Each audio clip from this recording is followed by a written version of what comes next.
एक महीने के कंसोलिडेशन के बाद मार्केट ने फाइनली अपने रेंज को ब्रेक किया, लेकिन ऑन द डाउन साइड क्या ये एक टेम्पररी फॉल है या फिर किसी बड़ी गिरावट का वार्निंग सिग्नल? चलिए इसको डेटा के थ्रू समझते हैं। ये वीडियो सिर्फ एजुकेशनल पर्पस के लिए है, यहां हम रिकमेंडेशन नहीं देते, सिर्फ डेटा को समझते हैं। मैं सेबी रजिस्टर्ड एडवाइजर नहीं हूं। किसी भी इन्वेस्टमेंट डिसीजन से पहले अपने फाइनेंशियल एडवाइजर से कंसल्ट जरूर करें। Welcome to this week's market structure analysis. यहां हम मार्केट को इमोशन से नहीं बल्कि प्राइस, वोलेटिलिटी और डेटा के थ्रू डिकोड करेंगे for both investors and traders. As usual हम 6 चीजें कवर करेंगे।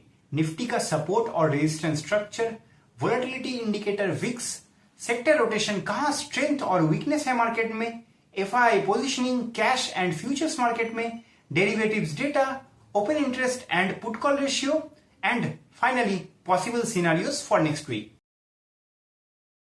मार्केट में इस वीक मोर देन 3% की गिरावट देखने को मिली, लेकिन रिकवरी भी आई लोअर लेवल से। लास्ट वीक हमने की लेवल्स की बात की थी, जहां 23,800 का जोन क्रूशल सपोर्ट था एंड 24,500 का जोन रेजिस्टेंस। मंडे के बड़ी गैप डाउन के बाद ट्यूसडे को भी मार्केट में शार्प फॉल देखने को मिला। पहले 23,800 का लेवल टूटा एंड उसके बाद 23,500 जो कि नेक्स्ट सपोर्ट था। वेडनेसडे में वोलेटिलिटी दिखी एंड फाइनली थर्सडे को मार्केट में स्ट्रेंथ आई, लेकिन फ्राइडे को मार्केट में फिर से वीकनेस आई। रिसेंट लेवल्स को देखें तो 23,500 का जोन पहला सपोर्ट रह सकता है एंड उसके बाद 23,000 का range in the down side. In the up side 24,000 का जोन की रेजिस्टेंस के रूप में एक्ट कर सकता है।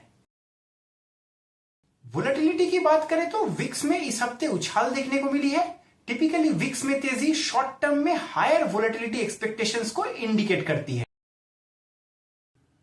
अब सेक्टर रोटेशन पे नजर डालें तो लास्ट वीक के सेक्टर्स में इस वीक मोमेंटम नहीं दिखा। इस week Nifty pharma, health care and metal stocks में तेजी दिखी। सिर्फ 3 सेक्टर्स ग्रीन में बंद हुए। दूसरी तरफ टॉप 5 सेक्टर्स में भी नए सेक्टर्स नजर आए। निफ्टी रियल्टी एंड आईटी में बड़ी गिरावट देखने को मिली। Consumer durables, auto and tourism stocks में भी वीकनेस देखने को मिली।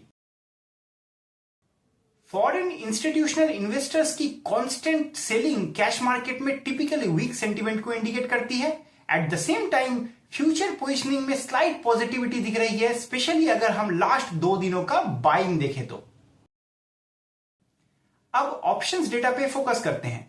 यहां 24,700 के स्ट्राइक में almost equal amount of open interest buildup दिख रही है, both in call side and put side. तो इसका मतलब मार्केट में बायर्स और सेलर्स दोनों बैलेंस्ड हैं 24,700 के स्ट्राइक पे।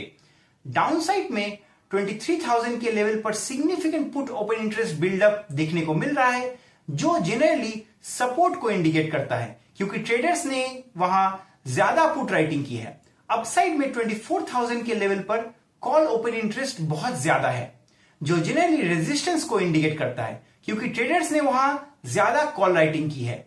इस डेटा के बेसिस पर 23,000 से 24,000 का जोन एक पॉसिबल रेंज के रूप में देखा जा सकता है, लेकिन यह डायनामिक है और मार्केट कंडीशंस के हिसाब से चेंज हो सकता है।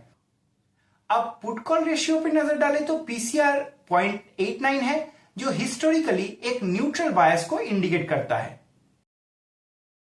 अगर सिनेरियोस की बात करें तो मार्केट अगर 24,000 के ऊपर सस्टेन करता है तो अपसाइड मोमेंटम बिल्ड हो सकता है। ऑन द अदर हैंड अगर मार्केट 23,000 के नीचे जाता है एंड वीकनेस दिखाता है तो डाउनसाइड रिस्क इंक्रीज हो सकता है।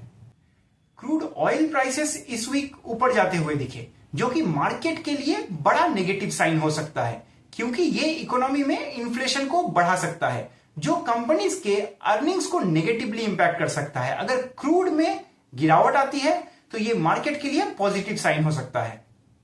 ओवरऑल डेटा को कंबाइन करके देखें तो मार्केट में न्यूट्रल टू स्लाइटली बियरिश बायस दिख रहा है, लेकिन की लेवल्स स्पेशली क्रूड ऑयल के प्राइसेस को मॉनिटर करना बहुत इंपॉर्टेंट रहेगा।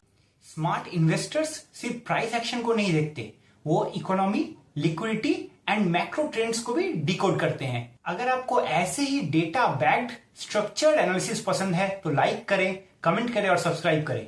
मिलते हैं next week with another market breakdown.